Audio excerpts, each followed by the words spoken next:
Jadi sebenarnya pendidikan tinggi mempersiapkan secara knowledge dan juga secara praktikal kan dari praktikumnya gitu kan. Justru yang sekarang sedang marak-maraknya itu adalah riset kalau tentang nuklir itu adalah bidang medis kalau di Indonesia itu.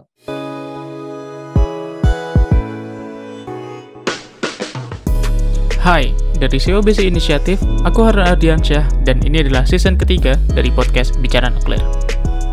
Untuk memulai season ketiga ini, aku mengundang rekanku yang baru saja menjadi dosen muda di Teknik Nuklir Universitas Gadjah Mada, yaitu Muhammad Rizky Octavian.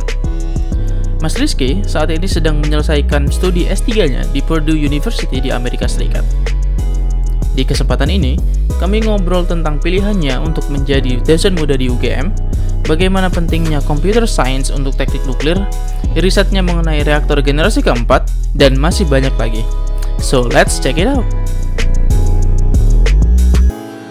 Oke, halo Mas Rizky. Thank you banget karena udah berkenan lagi ku ajakin ngobrol. Sebenarnya kan ini bukan pertama kalinya Mas Rizky ku ajak, tapi kan kemarin itu kan bertiga kan, aku, Mas Rizky, dan Mas Ilham Faryasa. Nah, sekarang mau deep dive ke Mas Rizky dulu nih. So, aku langsung aja kali ya. Aku itu selalu langsung mulai podcastku itu dengan ceritain background dulu deh. Minta tolong ceritain backgroundnya, kayak Mas Rizky itu backgroundnya gimana, terus habis itu kenapa memilih nuklir untuk jalur karir, terus habis itu gimana ceritanya gitu. Iya, jadi panjang ya sebenarnya. Jadi kayak saya dulu kan ini ya S1-nya di Teknik Nuklir UGM kan. Kan dulu masuk itu 2012 gitu kan. Nah, dulu emang ini sih kayak karena suka fisika kan dulu, sering ikut lomba-lomba fisika, terus juga, nah itu tuh kayak perlombaan aku yang salah satu yang terakhir dulu waktu kelas 12 dulu, kayak itu tuh ada kompetisi yang di babak semifinal gitu, itu suruh presentasi gitu kan tentang suatu proyek fisika gitu. Nah kebetulan tuh dulu dapat undiannya dapat tentang teknologi panas dan nuklir gitu kan. Oh ya udah, terus bahas aja PLTN gitu kan. Terus akhirnya dari situ kan lolos kan. Oh berarti emang seru gitu. Jadi kayak nuklir itu kayak emang cocok. Dulu sama guru-guruku SMA udah dulu bercandaan udah masuk aja teknik nuklir gitu di UGM gitu. Nah itu baru cari-cari di situ. Oh ternyata ada juga ya teknik nuklir ya di UGM tuh. Nah, terus akhirnya itu apply masuk dulu SBMPTN ya. SNMPTN tulis dulu, zaman saya masih SNMPTN tulis namanya. Itu terus hanya masuk teknik nuklir, lulus 2016 kan. Kemudian lanjut di Universitas Michigan sama kayak Harun juga kan. Jadi dulu, terus kemudian dari situ memang saya risetnya fokusnya di ini ya, di pembangkit listrik ya, terutama kalau detailnya di metode ininya neutronik ya, atau fisika reaktornya. Fisika reaktornya ya. Di fisika reaktornya itu. Jadi benar-benar membahas gerakan-gerakan partikel subatomik di dalam reaktor ya. Jadi gerakan neutron kayak gitu, terus bagaimana nanti dia menghasilkan daya dan lain sebagainya, distribusinya dalam reaktor nanti gimana dayanya. Nah, jadi kayak gitu. Kemudian setelah S2 lanjut S3 sekarang di Purdue University gitu kan. Jadi masih berkutat dengan hal yang sama. Jadi kalau teman-teman bayangkan itu kayak ini ya, kalau nuklir itu kayak sesuatu yang wah keren nih reaktor, padahal kita juga di depan komputer aja. Hampir 24 jam depan reaktor, di depan komputer. Simulation gitu kan. Modeling, simulation, eksperimennya juga lewat komputer gitu ya. Jadi desain tools-nya juga lewat komputer. Jadi kurang lebih kayak gitu. Jadi terus ya kemarin juga ini baru keterima jadi dosen di UGM gitu ya. Nah sekarang kayak ini sih kayak part time gitu ya, karena sebenarnya kan karena aku diterimanya waktu pandemi. Sedang S3 ya? Iya sedang S3 dan juga lagi pandemi dan juga online. Jadi ini masih sambil ngerjakan beberapa kerjaan gitu Kak di UGM gitu ya. Nah, ini kan kemarin kayak ngurus konferensi, terus ini lagi ngurus ini ada proyek pengabdian masyarakat juga gitu ya. Jadi kayak bikin buku sosialisasi tentang nuklir gitu. Oh, oke. Nah, Ya. itu bersama dosen-dosen di Teknik Nuklir UGM. Nah, Mhm. semester depan, semester ini ya, semester Iya. ganjil ini kebagian ngajar ini ya, 1 SKS. Jadi Wow. kuliahnya perancangan sistem nuklir gitu. Tapi itu tim teaching gitu ya. Jadi ada dosen Oh, senior gitu ya. oke. Perancangan sistem nuklir. Itu Ada untuk itu ya, senior. teman-teman tahun keempat ya. Tahun terakhir ya. Ya, Jadi ini ya, kayak ya, ya, kalau ya. di Amerika mungkin kayak senior design project gitu ya. Jadi ada Mhm. kuliah mungkin sebagai kuliahnya nggak terlalu banyak gitu ya materinya. Jadi kayak review dari materi-materi sebelumnya dari semester 1 mungkin yang berhubungan dengan sistem nuklir. Habis Mhm. itu fokusnya ke project gitu ya. Jadi grup Mhm. project gitu. Mhm. Nah, itu semester project itu nanti ngerjakan tentang desain sistem nuklir, tidak hanya reaktor. Iya. Jadi ada Mhm. iradiator, ada sistem apa ini ya konversi panasnya juga, ada kogenerasi. Jadi yang berhubungan dengan iradiasi gitu juga. Nah, non Mhm. destructive testing. Nah, itu juga Oh, oke. Itu bisa. termasuk ya. Jadi ya segala sistem nuklir yang selain di fisika medis itu masuk di situ Masuk di situ ya. proyeknya gitu. Mhm. Nice, nice, Nah, nice. mungkin kurang lebih seperti itu Run, untuk Iya. background. Apalagi? Itu enggak, itu menarik banget sih Mas. Mungkin Iya. itu adalah segue yang bagus, kayak aku tuh selalu penasaran kayak kenapa Mas Mas Rizky dulu itu tahun lalu tuh memilih untuk daftar menjadi dosen gitu. Motivasinya apa sih Mas? Ya, ya emang kayak ini ya. Mungkin karena emang passion ya kalau kalau Mhm. ngajar itu ya. Jadi Mhm. kayak apa namanya? Sorry, Mas juga pernah apa itu namanya? Sempat jadi TA juga kan di Purdue berarti. Udah setiap semester udah jadi TA gitu ya di Purdue, Oh, di teaching aku assistant gitu ya. kalau teaching assistant enggak, research Oke. assistant di sini. Oke. Ya, ya aku ya bantu profesor bikin materi ya, tapi kayak untuk ngajar atau apa itu enggak. Jadi secara officialnya bukan teaching assistant, jadi research assistant, atau Mhm. research assistant gitu. Mhm. Nah, jadi kayak gitu. Jadi emang passion gitu ya. Jadi ngajar terus apa namanya? Sharing apa yang kita pelajari di sini gitu kan. Dan itu juga jadi praktis yang bagus kan, karena kalau nggak gitu kita akan lupa juga materi-materi yang udah kita pelajari kan. Ya, apalagi yang dasar-dasar Jadi, banget itu. ya jadi kayak gitu. Mhm. Ya, ya. Nah, ini menarik nih sebagai sebagai calon dosen nih Mas ya. Masih bisa dibilang calon dosen nggak sih, apa udah jadi dosen tetap hitungannya tuh? Sebenarnya ini sih masih masa orientasi sih sebenarnya. Oh, tapi Jadi masa selama satu orientasinya tahun kayak pertama setahun tuh gitu. ya setahun masa orientasi kayak di Heeh. ospek gitu kan. Ya, ya. Aku penasaran dari sisi dari perspektif orang yang baru masuk nih di dunia Hmm. akademisi. Kalau menurut Mas gimana sih setelah Mas masuk ke dalam ibaratnya ruangan dosen gitu kan, ngeliat kayak interaksi dengan dosen-dosen yang lain. Gimana sih Mas sebenarnya pandangan mengenai SDM nuklir di Indonesia itu? Soalnya kan banyak banget nih yang meragukan kayak apakah Indonesia bisa Ya, ya, punya ya. punya apa itu punya kapabilitas untuk bikin Iya, iya. instalasi nuklir gitu-gitu, apakah kita mampu gitu? Menurut Mas gimana? Ya, ya, yang pertama kayak mungkin dulu selama kita mahasiswa memandang dosen sama sama sekarang memandang dosen Hmm, sebagai sesama rekan dosen gitu agak beda ya memang ya. hmm, Walaupun saya tetap merasa saya junior, beliau senior gitu kan. hmm, Tapi memang memang dari segi kapabilitas mereka apa beliau-beliau itu luar biasa gitu kan. hmm, Karena memang mungkin kalau kita mungkin ya kalau ya seperti ini ya, kalau misalnya kita masuk grup WA ya udahlah ya mungkin bercandaan kayak gitu ini, padahal hmm, di balik semua itu kan mereka karirnya luar biasa. Misal di dunia internasional pun ada yang eh, apa namanya berperan di IAEA gitu ya, terus di organisasi-organisasi internasional, hmm, hmm, hmm. terus juga punya pengalaman-pengalaman, bahkan beberapa emang sudah punya paten gitu ya, punya Oh apa ya, namanya, hmm, punya hak-hak paten gitu tentang penemuannya, tentang riset yang sudah dilakukan, dan itu luar biasa sekali ya sebagai SDM nuklir gitu ya.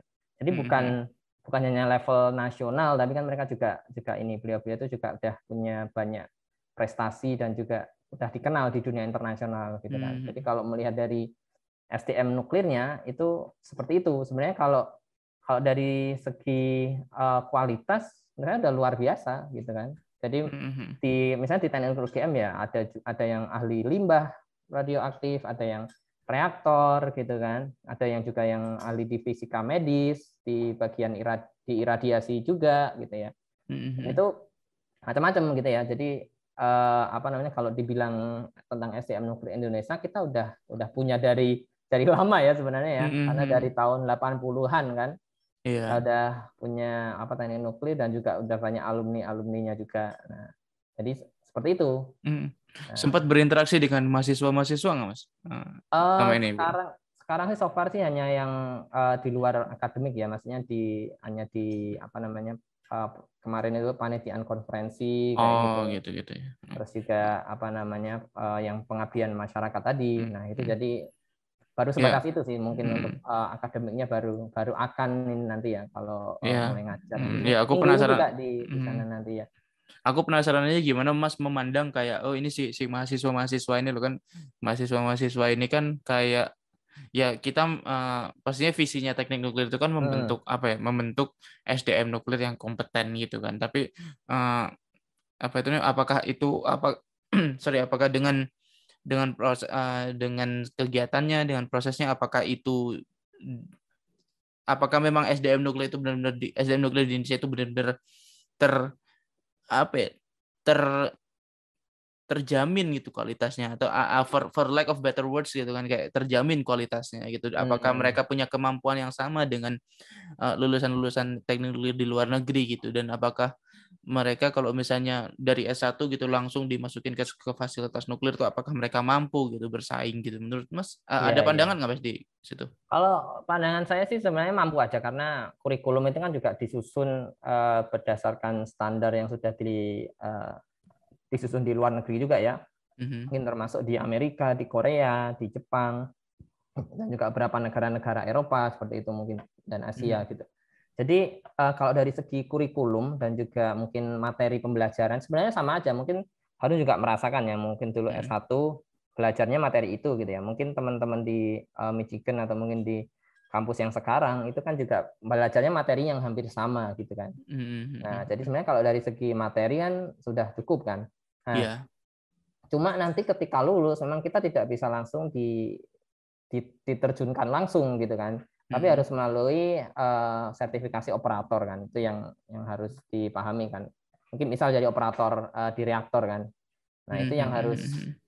Jadi tetap hands-on experience-nya nanti juga perlu dari proses licensing itu. Gitu ya. Jadi setiap operator di reaktor nuklir itu harus melalui proses licensing itu. Jadi nggak hanya operator ya, mungkin di bidang iradiasi pun ya, misal itu tuh harus ada ini ya sertifikasinya juga. Gitu ya. Jadi misal untuk kerja di non-destructive testing gitu ya, atau uji tak merusak, itu juga perlu ada sertifikasinya juga. Nah, ya bahkan untuk yang proteksi radiasi kan itu juga ada sertifikasinya.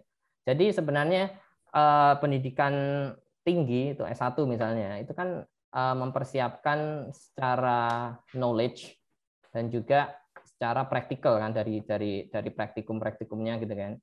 Jadi knowledge jadi theoretical sama technical knowledge-nya itu dapat gitu ya. Tapi hands on experience itu tetap harus di enhance lagi dari sertifikasi, dari training gitu-gitu itu ya. gunanya training kan seperti itu gitu ya.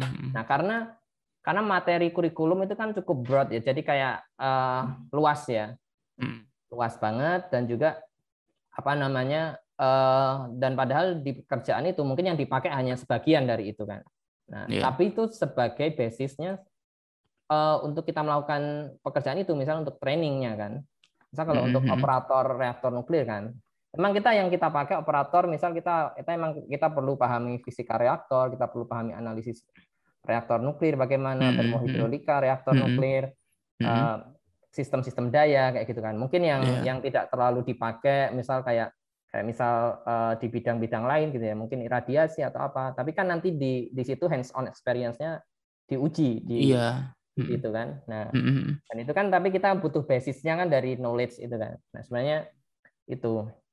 Nah, jadi kalau dibilang kampus itu benar-benar mempersiapkan di dunia kerja, semua kampus itu nggak ada yang mempersiapkan langsung ke dunia kerja gitu ya. Mungkin yang emang ada yang sekolah yang khusus untuk itu ya. Tapi kalau universitas pada umumnya itu kan dia membentuk theoretical and technical knowledge-nya kan.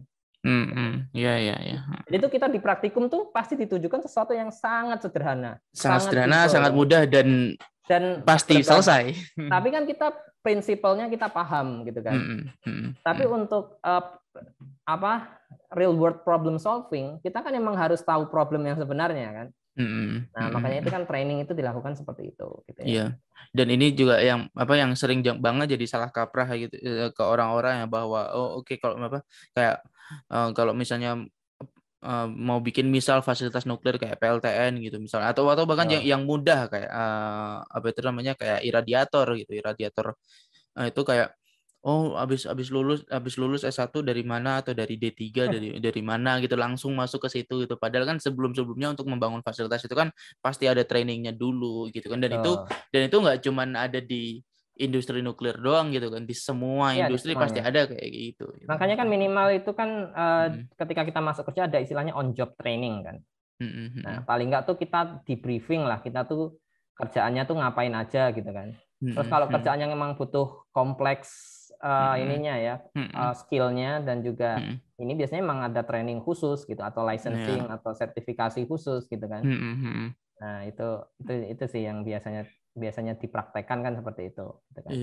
Iya, itu benar banget sih. Dan ini sih Mas, tadi aku penasaran mau nyambungin nih. Tadi kan Mas bilang bahwa sebenarnya universitas itu kan tujuannya adalah membangun membangun knowledge di bidang membangun knowledge dan skill technicalnya kan. Tapi mungkin kita bisa lihat dari fasilitas teknik nuklir yang ada di Indonesia gitu, pendidikan teknik nuklir yang ada di Indonesia gitu. Maksudnya kayak menurutku ini pendapat pribadi, menurutku kita lack of facilities, kita kurang banget fasilitasnya gitu kan, bahwa kayak mungkin karena kita itu lulusan Amerika gitu ya, jadi kayak kita bisa berkaca di kampus kita masing-masing bahwa at least kayak kalau di kampus kita di Michigan dulu kan yang kayak ada reaktor di sebelah kita, ada pusat trainingnya di sebelah gedung kuliah kita, ada fasilitas termohidrolika di sana. Terus abis itu kayak kalau misalnya mau bikin mau butuh hot cell juga ada di dalamnya. Sedangkan kan kayaknya fasilitas itu tuh kurang ya, apalagi kalau misalnya kita merujuk ke alma mater kita gitu. Dan dengan lack of facilities itu gitu, gimana pandangan Mas terhadap untuk membantu proses belajar, gimana lack of facilities itu bisa berdampak ke proses belajar mengajarnya gitu. Dan sebagai dosen, apakah Mas pernah terpikiran gitu untuk menanggulangi lack of facilities itu, apa yang kira-kira Mas akan lakukan gitu? Ya, menarik. Jadi memang jadi nggak hanya di teknik nuklir ya, di Indonesia itu emang everything is lack of facility gitu kayaknya. Kayak apa namanya, ya mungkin kita menyadari lah sebagai third world country gitu kan, kita kan emang bahkan kadang tuh bukan masalah kita nggak punya duit untuk belinya aja nggak bisa gitu ya. Misalnya ada export control gitu ya. Ada tools atau mungkin alat equipment itu yang emang mereka tuh nggak jual ke kita gitu kan. Simply karena hubungan negaranya gitu. Iya kayak gitu misal, dan itu mungkin ini ya ada emang mereka hanya mau untuk keep untuk negaranya sendiri gitu kan. Gitu. Nah itu banyak juga yang seperti itu gitu kan. Nah misal bisa emang jadi harganya mahal gitu kalaupun ada gitu kan. Dan itu dari segi itu aja kita udah susahnya di situ sebenarnya untuk masalah equipment ya. Jadi nggak hanya physical equipment sebenarnya, yang sejenis software pun kita kan mendapatkannya susah gitu kan. Jadi itu sih sebenarnya kalau untuk facility, dan itu mungkin ya kelebihannya ketika ada teman-teman yang bisa kuliah di luar negeri gitu kan, facility kayak gitu tuh bisa didapat gitu kan. Nah, jadi emang untuk menanggulanginya ya ini sih emang mungkin sekarang emang kita banyak opsi ya untuk kayak gitu ya. Sebenarnya kan untuk praktikum itu kan tujuannya kita biar ada technical knowledge-nya ya, gimana kita praktikalnya kita benar-benar megang bahan bakar nuklir, bahan radioaktif misalnya kan. Itu bagaimana kita berinteraksi langsung kayak gitu. Mungkin dengan detektor kita tahu ini gitu kan. Nah, emang solusinya mungkin di era pandemi sekarang ini bahkan lab pun tidak bisa diakses gitu untuk praktikum kan. Sama sekali ya, nggak bisa ya. Sama sekali, semua praktikum online kan sekarang tuh, dan itu hanya mungkin bermodalkan video dan mungkin beberapa software gitu kan. Nah, kayak gitu. Dan mungkin sebenarnya bisa dibuat juga ini untuk negara-negara mungkin yang kurang fasilitas, misalnya dalam praktikum ya, misal dalam fasilitas nuklir kayak gitu kan. Yeah. Untuk training dan juga ini ya untuk pembelajaran ya misalnya ya. Nah, itu bisa menggunakan virtual laboratory misalnya. Yeah. Sebenarnya kayak semua kampus, semua negara itu bisa membangun hal kayak gitu kan. Jadi menginduk ke kayak satu lab gitu yang mumpuni, terus abis itu kayak ada fasilitas kayak semacam virtual reality untuk kayak sambil ngeliatin atau simplis kayak video gitu untuk yang nunjukin semua proses hands on-nya gitu. Sebenarnya malah yang saya salut itu yang di UIUC itu kan.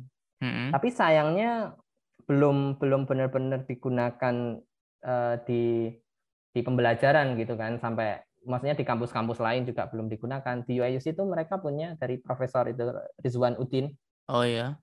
Itu beliau bikin virtual environment untuk nuklir laboratory kan. Yeah. Jadi saya pernah lihat simulasinya, demonstrasinya gitu kan. Jadi itu benar-benar kayak main game gitu. Jadi kita kayak virtual reality ya, misalnya kelihatan ada tangan, terus nanti ngambil barang, itu benar-benar dibuat kayak game karena mereka pun pakai soft engine yang dipakai di game gitu kan, pakai Unity engine.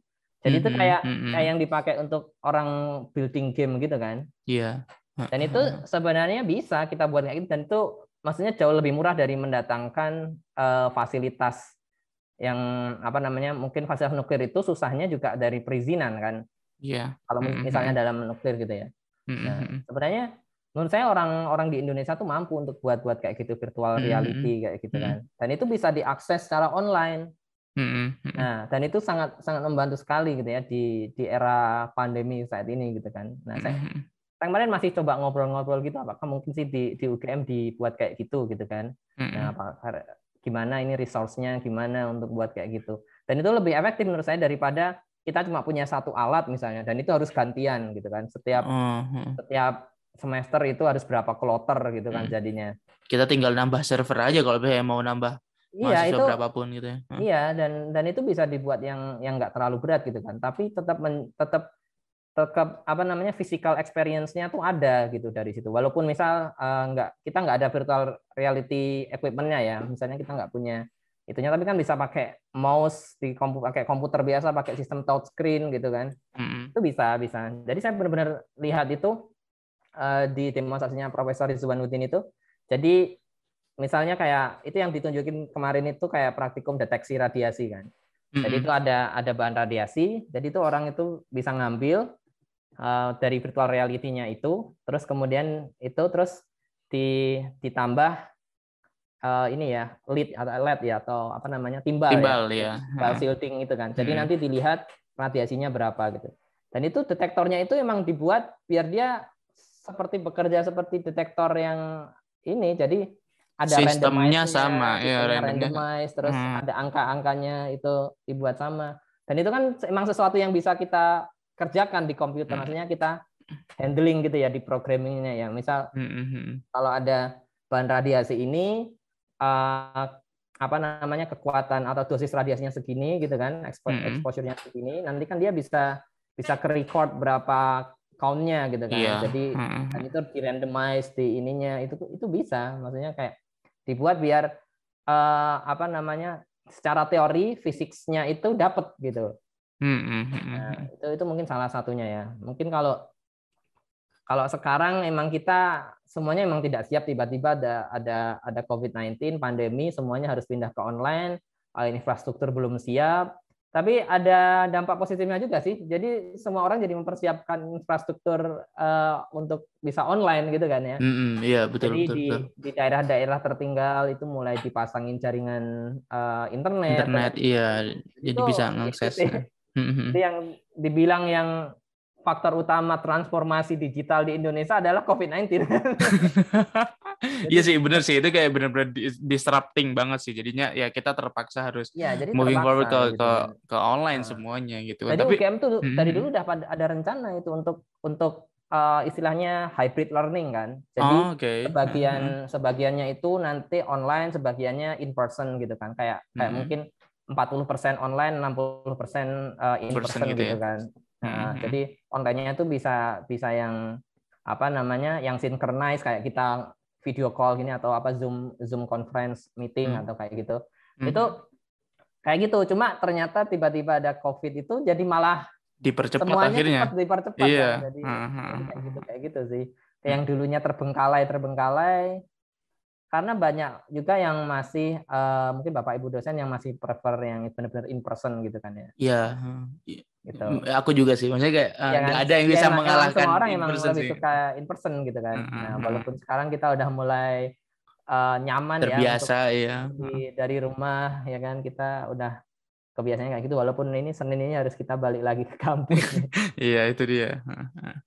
Nah, kayak oke. Gitu, Yap. Oke, aku mau switch dikit nih Mas, karena kan Mas hitungannya kan masih PhD itu kan Mas tahun ketiga kan ya, tahun ketiga PhD. Tahun kedua, hitungannya masih tahun kedua. Tahun kedua karena aku mulai dari Januari kan. Iya, semester 4 berarti kan ya. Semester 4 sekarang semester 4. Nah, boleh diceritain nggak Mas untuk risetnya sendiri Mas di Purdue itu Mas ngapain sih gitu? Iya. Sebanyak yang bisa Mas ceritain, karena aku tahu kayak banyak banget kalau di US itu kan based on project dan itu ada NDA. Iya, betul. Dan kalau dibilang aku sendiri belum mulai untuk riset yang untuk disertasi itu baru akan mulai gitu kan. Jadi kan banyak riset-riset yang lain yang mungkin project-project yang harus kita selesaikan gitu kan. Apalagi kan kalau kita pendanaannya dari riset asistensif ya. Jadi kita kan memang harus kerja untuk project tersebut gitu kan, yang diberi profesor gitu kan. Nah, jadi mungkin kalau saya dari Michigan dulu, saya terlibatnya di ini ya. Saya risetnya di reaktor ini analisis gitu ya. Jadi untuk di high temperature reaktor gitu, itu dulu kita riset dengan menggunakan reaktor yang dari Jepang gitu kan. Kita riset simulasinya kayak gitu. Nah, itu di HTTR namanya reaktornya itu high temperature test reactor gitu ya. Itu di Jepang. Dan dia tuh ini pendengarnya umum atau technical ini, Rul? Umum ini, Mas. Oh ya, umum. Saya menghindari jargon kalau gitu. Biasanya tuh ini ya. Terus dari situ jadi dulu itu risetnya adalah pengen kita bisa nggak sih kita tuh mensimulasikan reaktor kita, intinya kan seperti itu kan. Jadi ketika kita mau mendesain atau mungkin pengen merubah sesuatu di reaktor gitu kan, misalnya kita kan emang harus kita simulasi dulu kan, karena setiap proses engineering itu kan pasti mulai dari pertama desain atau modeling gitu kan, terus simulation gitu kan, optimization. Nah, terus nanti kalau udah oke, nah baru kita akan mulai ke perancangan selanjutnya gitu kan, ke engine atau detail desainnya, terus kemudian baru nanti ada mock up model gitu kan, kalau secara fisiknya. Tapi fase awalnya ini yang krusial gitu kan. Gimana kita bisa memodelkan di komputer, karena komputer itu kan resource-nya lebih murah kan daripada kita bangun reaktor langsung dicoba gitu kan. Itu logikanya seperti itu. Jadi semua proses engineering pasti gitu.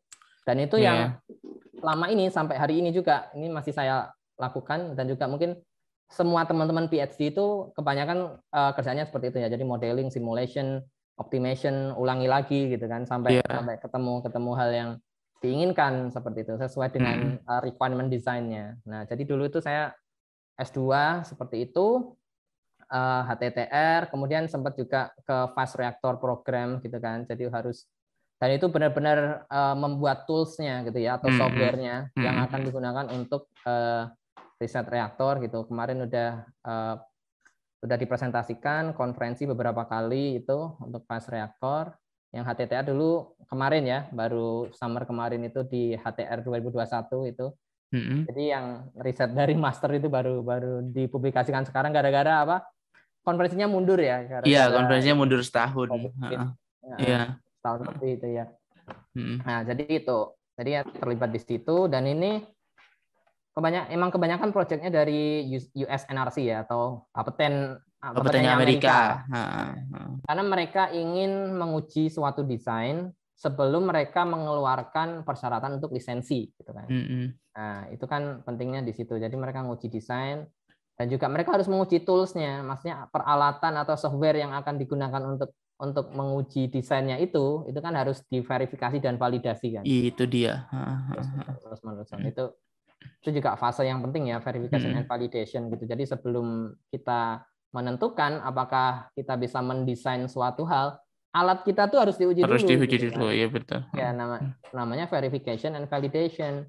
Kayaknya apa kan verification tuh menguji terhadap teorinya kan, verifikasi kan. Apakah toolsnya itu sesuai dengan teori gitu kan. Kalau validasi diuji terhadap real world problem. Iya, data jadi, eksperimen. Dengan data eksperimen yang nyata, betul. data reaktor yang nyata gitu kan. Nanti pasti kita semua melalui itu gitu kalau melakukan riset gitu kan. Iya. Nah, jadi dari situ itu jadi saya juga buat toolsnya itu kan akhirnya yang untuk fast reaktor itu.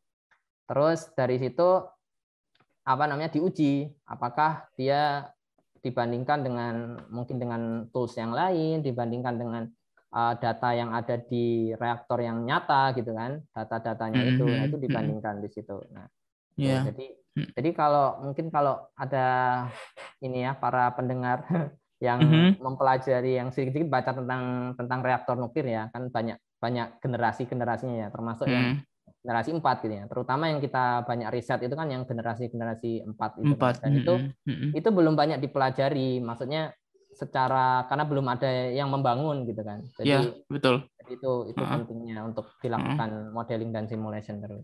Dan karena memang somehow di US juga memang lagi rame banget kan perbincangan mengenai reaktor generasi 4 ini. Ada banyak banget startup di Amerika Serikat ini yang visinya itu mulai ngebangun generasi 4 gitu. Udah nggak lagi ngebangun yang berbasis air, tapi kayak yang mulai bahan bakarnya bentuknya bola, dia pakai garam lebur dan lain sebagainya gitu-gitu ya Mas ya. Iya, betul. Nah, itu. Nah, jadi kemarin saya riset itu, terus kemudian udah kita submit ke US NRC. Sekarang summer kemarin kita ngerjakan sama Oak Ridge National Lab, salah satu lab di Amerika gitu ya. Terus itu kita ngerjakan tentang penerapan ini ya, accident tolerant fuel.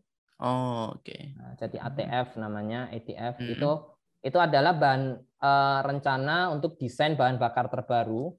Nah, ini yang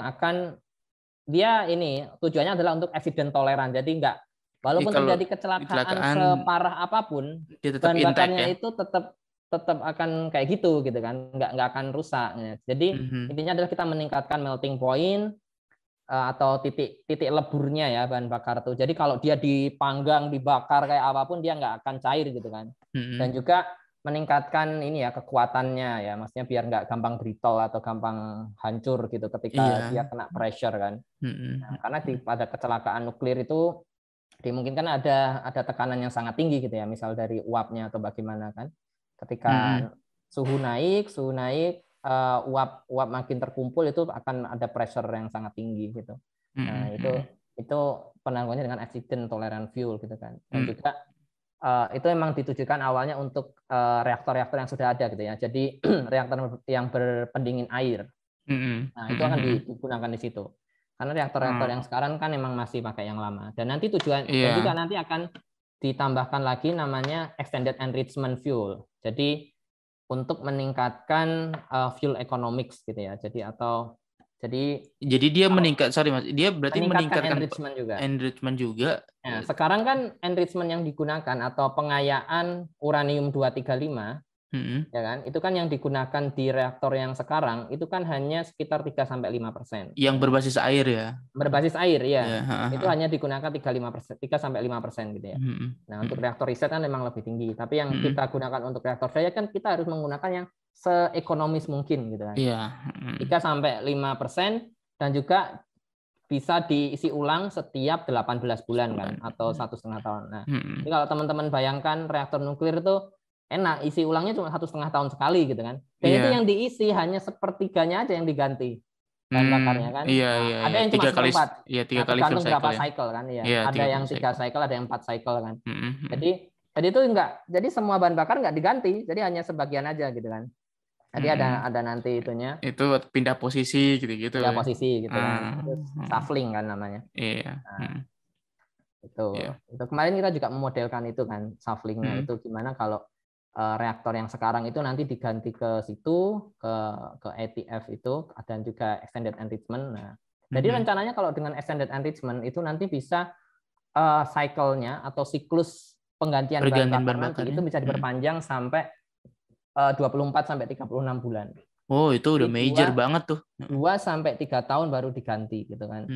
Nah, kenapa hal ini penting? Karena dalam dunia pembangkitan tenaga listrik ya, itu penting banget untuk selalu menjaga pembangkit listrik itu selalu menyala gitu kan. Ya. Ini krusial banget di pembangkit listrik, karena ketika kita harus matiin ganti bahan bakar, berarti kan ada energi listrik yang hilang kan, yang harusnya dibangkitkan jadi nggak dibangkitkan kan. Iya, secara ekonomi juga nggak bagus. Secara ekonomi rugi gitu kan. Bahkan sehari aja mereka bisa rugi berapa miliar rupiah ya kalau dirupiahkan. Miliar gitu. Misal berapa jam aja mereka udah rugi miliaran rupiah gitu kan. Logikanya kan seperti itu. Makanya penting banget untuk dijaga biar nggak perlu mengganti bahan bakar gitu. Karena sekali mengganti bahan bakar, at least butuh 1-2 minggu untuk dimatikan kan. Untuk matinya doang, belum proses ngisi ganti bahan bakar. Ya itu termasuk. Maksudnya untuk proses kalau nggak salah 2 minggu itu, jadi matiin, kemudian bahan bakar yang lama dipindah ke kolam bahan bakar ya. Jadi ada spent fuel pool. Nah.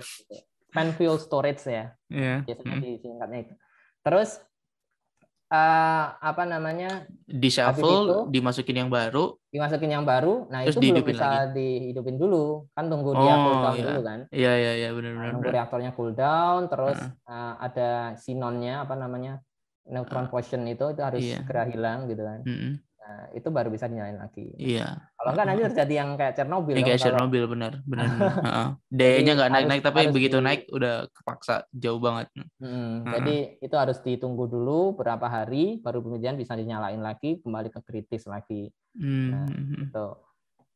Itu kan penting banget di situ. Makanya reaktor nuklir itu mampu menghasilkan kapasitas faktor yang tinggi gitu kan. Maksudnya lebih dari 90% dari waktu yang digunakan itu bisa menghasilkan listrik gitu kan. Mungkin beda sama pembangkit listrik yang lain karena memang proses maintenance-nya itu hanya butuh 18 bulan sekali gitu kan. Iya, betul. Karena nanti kalau ditambah lagi lebih panjang lagi nanti setiap ganti bahan bakarnya, lebih hemat lagi. Nah, itu kemarin yang riset yang itu ini kemarin baru beres dan ini masih siapin ini ya paper ya. Nah, jadi ya itulah kerjaan peneliti gitu, apalagi untuk mahasiswa PhD ya. Jadi kita ngerjakan riset, kemudian didokumentasikan, nanti dipublikasikan.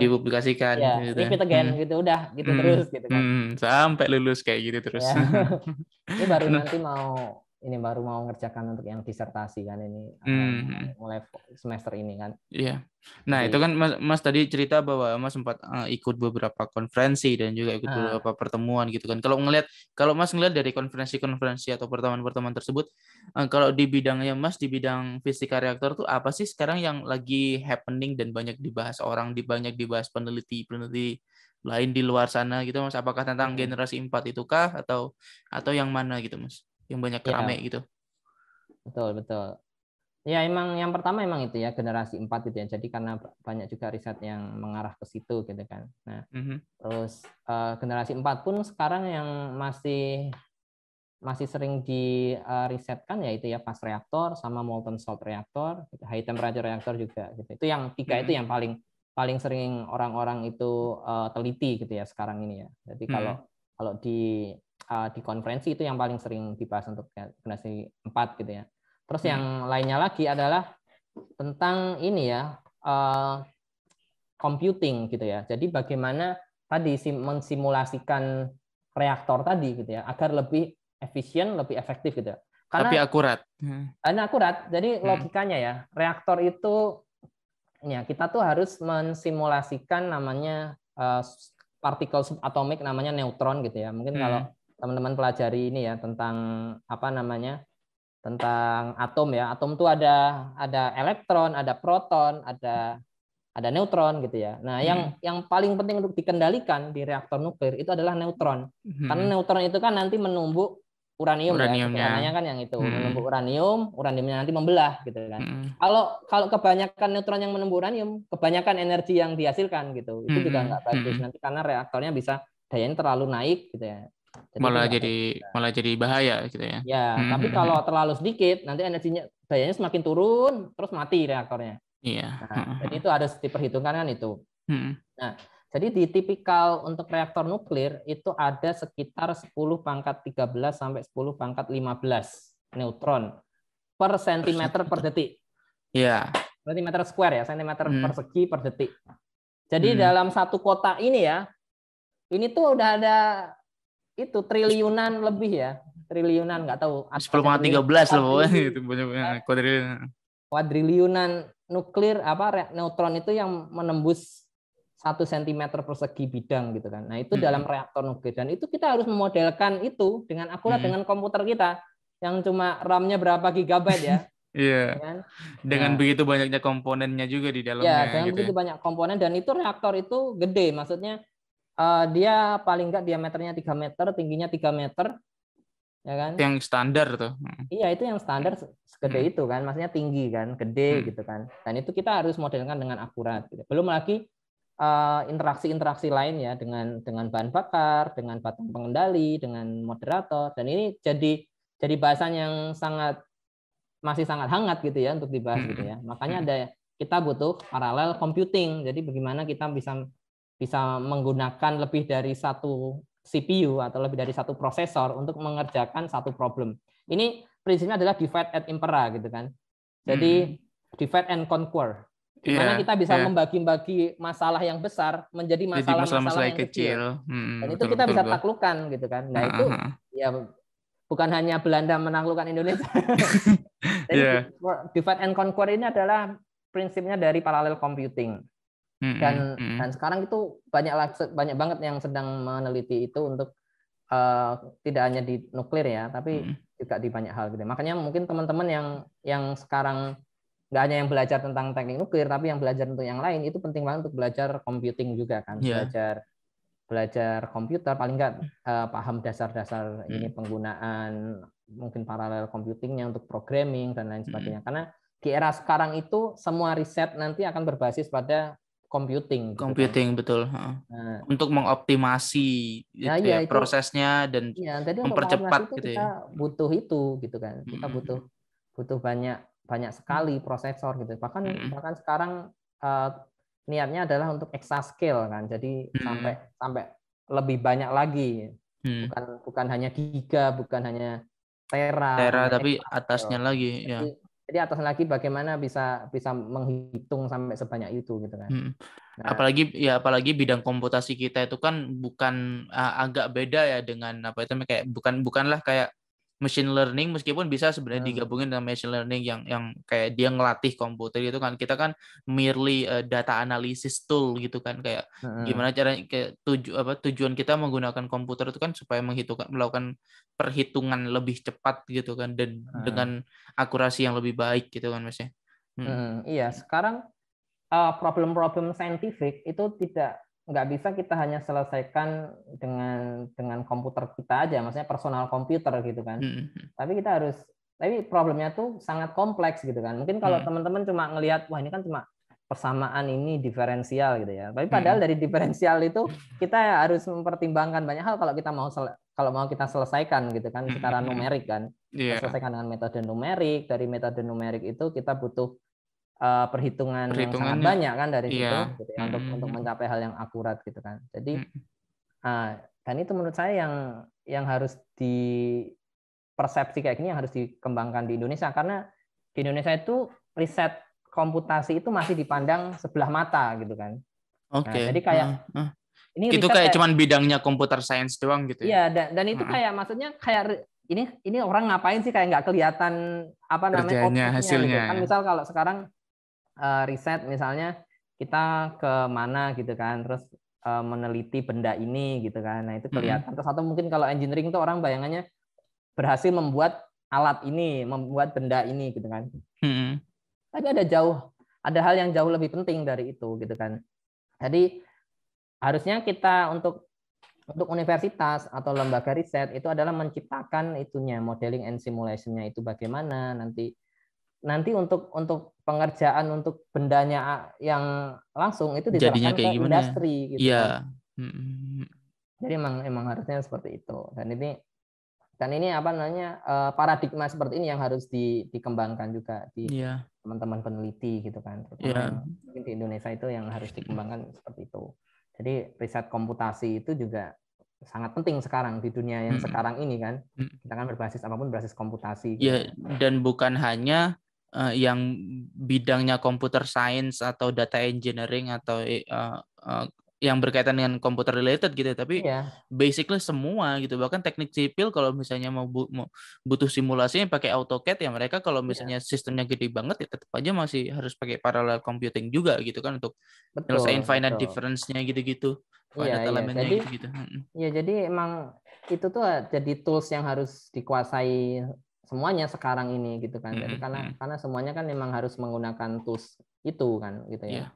Nah, bahkan apalagi di engineering kan kita harus paham tentang optimasi, bagaimana mengoptimasi suatu hal gitu kan, desainnya itu bagaimana gitu kan.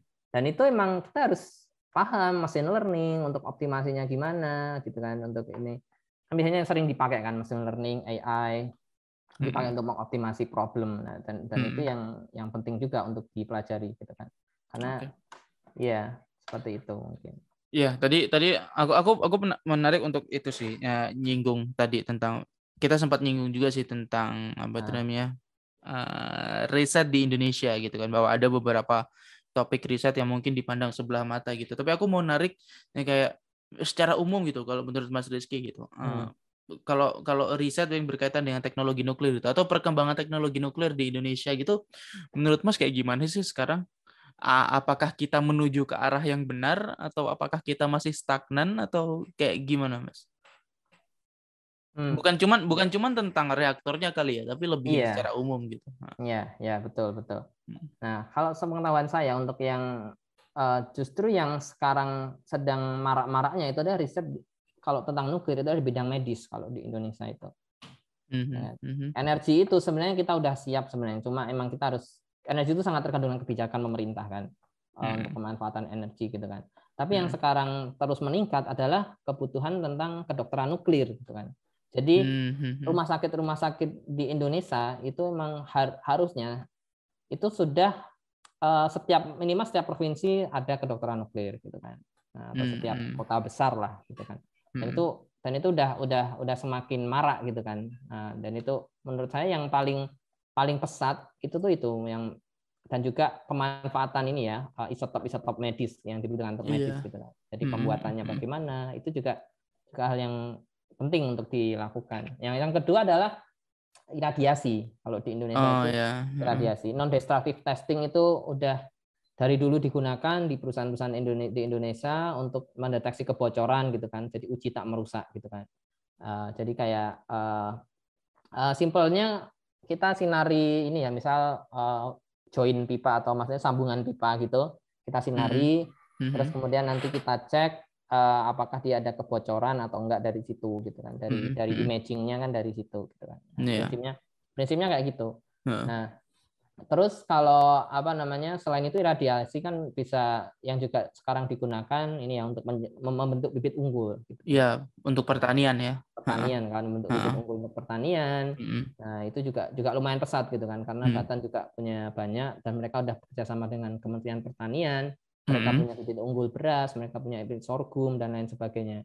Dan itu bisa dikembangkan ke yang lain juga, karena kita kan berbasis agraris juga ya, yang kebanyakan negara agraris juga gitu. Kita kan. Nah, itu penting banget untuk iniin. Karena misal supaya bisa meningkatkan ekspor impor juga, ekspornya juga sih basically. Iya. Dan itu kan emang kita harus berbasis teknologi ya untuk pertanian juga gitu kan. Jadi bibit unggul itu penting sekali gitu kan. Maksudnya di negara-negara maju kita kan kalau kita ke supermarket gitu kan, kita kan bisa ketemu anggur tanpa biji gitu kan. Malah semua anggur kayaknya tanpa biji, jeruk tanpa biji gitu kan. Terus juga ukurannya kadang lebih besar, lebih bagus kayak gitu. Nah, itu memang bibit-bibit unggul kayak gitu penting untuk dibuat gitu ya. Dan ini nggak usah khawatir karena tidak ada kandungan radiasi sama sekali kan untuk bibit unggul itu. Dan teknologinya udah terbukti gitu ya.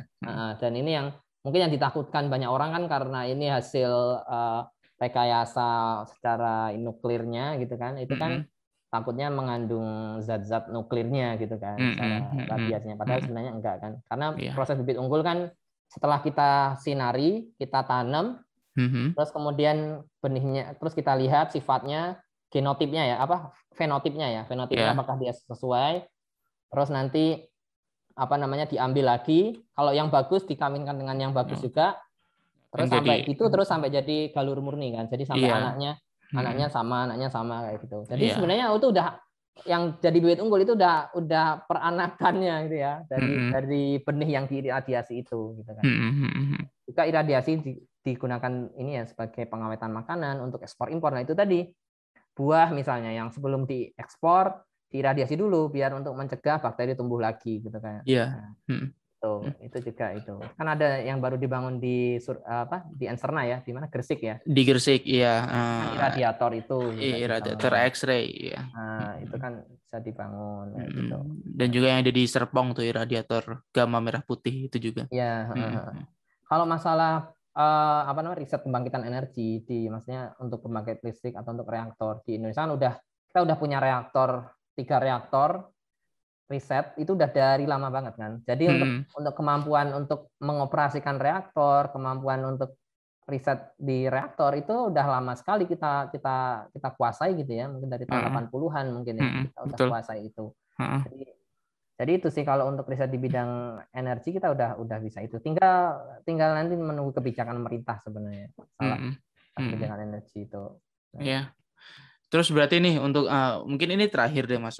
Ini nggak kerasa juga udah mau sejam nih kita. Oh iya. Untuk kedepannya nih, apa harapan Mas kira-kira untuk perkembangan teknologi nuklir di Indonesia gitu? Ada harapan tertentu nggak? Untuk perkembangan teknologi nuklirnya gitu di Indonesia gitu. Ya. Ya mungkin ini ya. Untuk harapan saya mungkin kalau untuk peneliti mungkin ya untuk nuklir itu kita banyak memberi ini ya, dari output kita bisa rekomendasikan ke pemerintah gitu kan. Nah, dan juga kebijakan pemerintah itu harapannya itu bisa berbasis dengan data studi atau riset gitu kan. Jadi kita kebijakan itu nggak asal-asalan di ini misalnya kan, harus sesuai dengan itu. Nah, misalnya seperti itu. Juga mungkin harapan saya mungkin